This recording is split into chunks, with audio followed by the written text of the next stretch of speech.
Good morning, everybody. Happy Monday to you. Wasn't yesterday the prettiest day? Mother's Day was beautiful. Sunday, yesterday was a beautiful, beautiful day. And I hope it was a good day for you. I think a lot of you know it was my first Mother's Day without my mom. So that was different. That was hard. But it was a beautiful day. And I spent the day with my wife. And our son called to wish her happy Mother's Day. And we're looking forward to being grandparents probably in the next 2 weeks, Lord willing. And oh my goodness, there was sadness and there was joy. And isn't that just how life is? I mean, all at once, there's always something that you can be sorry for, but there's also something you can be rejoicing for. I think that's why Paul says, rejoice in the Lord always. There is always so much rejoicing to do, no matter what. And so I hope that you find joy in your heart today, and I hope it was a good Mother's Day, and I hope you're ready for a new week in the Word. Today we're in 2 Chronicles chapter 19. It's just a short chapter, so I don't even know if we need 10 minutes today, y'all, but we'll see how it goes. As you know, Friday, last week when we wrapped up in chapter 18, Jehoshaphat, who's a good king, he's a really good king. And as I've said in Chronicles, you know he's important because he gets all these chapters devoted to him. But chapter 18 was not his proudest moment. In chapter 18, Jehoshaphat forms an alliance with the wicked King Ahab. And oh my goodness, I don't understand why he did that. We talked about that. I'm sure when Jehoshaphat got back to Sunday school and read the Bible and realized how close he came to eating it, he almost died. And it looks like Ahab in some ways could have been setting him up, just to, be the king that gets killed so Ahab could be the king that lives. But that's not how it worked out. God took care of Jehoshaphat, even though Jehoshaphat was where he should not have been. And Ahab ends up finally getting what he deserves that day as well. And so that story ends well, but it was still a mess that Jehoshaphat should have avoided had he just simply done the wise thing, listened to the Lord. In chapter 19, the whole chapter begins with King Jehoshaphat coming back home, and he is met by Jehu, son of Hanani, the seer, the prophet, who comes out just to say, Jehoshaphat, why should you help the wicked and love those who hate the Lord? He asked the king. Because of what you have done, the Lord is very angry with you. Yeah. So I guess I'm glad for this because somebody needed to say this to Jehoshaphat, somebody needed to say. And so Jehoshaphat does. He's confronted with his sin. The Lord is angry with you. Because of what you have done, the Lord is angry with you. He's the king. And Jehu himself is a very courageous man because, of course, in the ancient world, if a king didn't like what you were telling him, that king could kill you. I suppose there's still, rulers like that in the world today who, if they don't like the news they're hearing, they can absolutely, shoot the messenger. So God bless Jehu, who is courageous enough to speak truth, to the king.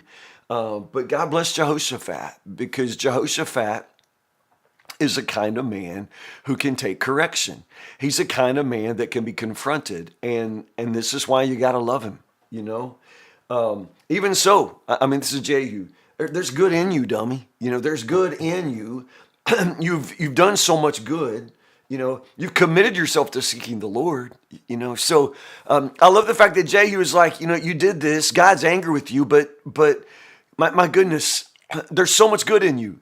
It's one of those kind of confrontations where Jehu is in many ways saying, you did wrong, but you didn't have to do wrong. You know better. You should have known better. You've done so much good.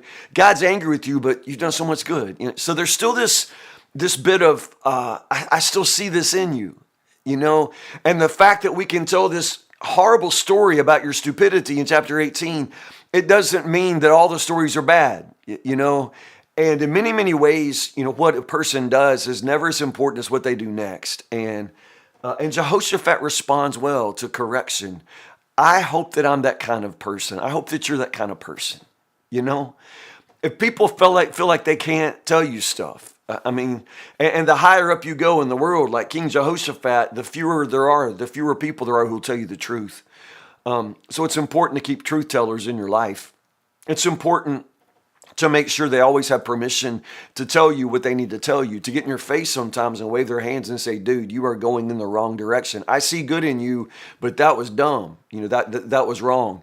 And this is what Jehu does. And God bless him. And God bless Jehoshaphat, because Jehoshaphat is absolutely the man who can listen to correction. And look at what he does next.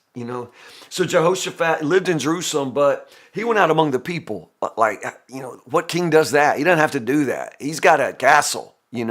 He's got air conditioning. He's got a swimming pool. People can come to him. They'd love to come to him, but Jehoshaphat is that leader who goes out among the people. And in this sense, remember in the ancient Israel way of thinking and talking about the king, he's always seen as like the shepherd of his people, and the pastor of his people. And Jehoshaphat is such a good pastor of his people. He goes out to the people because honestly, he wants to have a spiritual influence and he wants to do what is right. And honestly, for the ancient people of God, for the people of Judah, the whole idea is God is dwelling in their midst. And Jehoshaphat's not God. He knows he's not God, but he's the king. He's the pastor shepherd of his people. And somehow the fact that the king comes out, to speak to the people directly and to point them to God, who is the true shepherd of his people, he has such influence and he uses it so well. There's so many good examples just for any of us who are called to leadership here. So he lives in Jerusalem, but he goes out among the people. He loves to travel from Beersheba to the hill country of Ephraim, encouraging the people to return to the Lord. That's what he's done. That's what he does. He's not a perfect man, but he's a man whose heart is set on the Lord. And when he makes a mistake, when he sins, he turns back to the Lord. And so he goes out, and this is the message he preaches: turn back to God, return to the Lord. And so he does that. At the same time, in verse 5, you'll notice he appoints judges. Moses is told to do this, and it's part of the way that God has designed his kingdom, how God's designed the people of Judah and Israel to live. Obviously, they have the law of God, which is itself just a whole lot of rules, whole lot of regulations, but they have to be applied.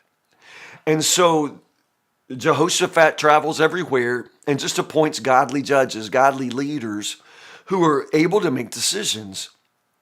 It just reminds us that even, with the people of God, and you got the law, and you got Jehoshaphat, and you have so many, advantages. At the same time, you're still people, and people can't get along, and people are going to have disputes, and this is what it's all about. When you got neighbor against neighbor, brother against brother, when you just have people who have disagreements, somebody's got to step in and be able to make a decision, to judge.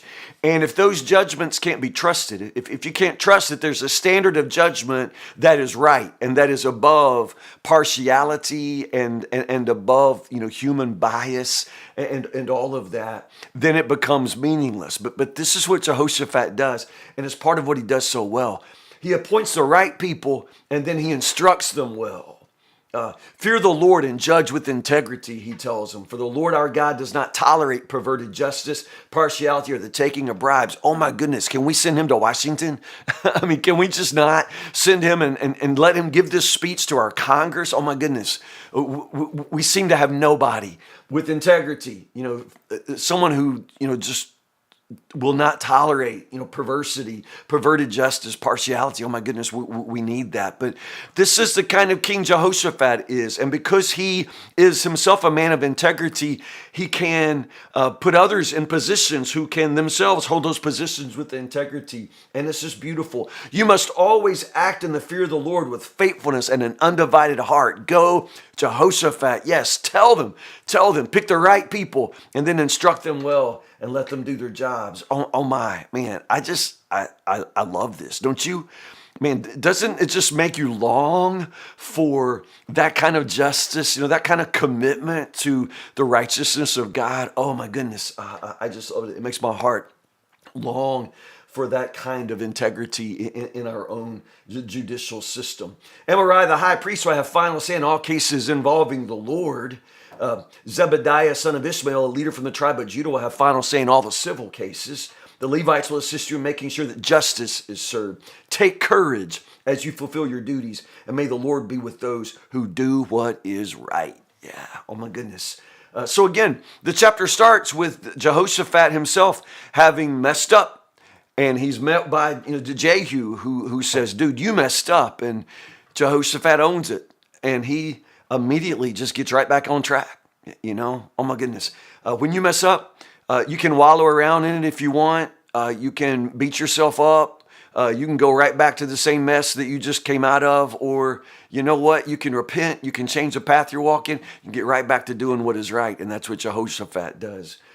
Isn't it amazing how quickly he corrects course, how quickly he is right back at it, and what a blessing that kind of leader is to his people. I just love it. Tomorrow, chapter 20. Now, if today's chapter was short, tomorrow's chapter is long. Chapter 20 has 37 verses, I believe. So tomorrow, the rest of the story of Jehoshaphat. 2 Chronicles chapter 20, verses 1 to 37. Have a great Monday, you guys. It's my day off.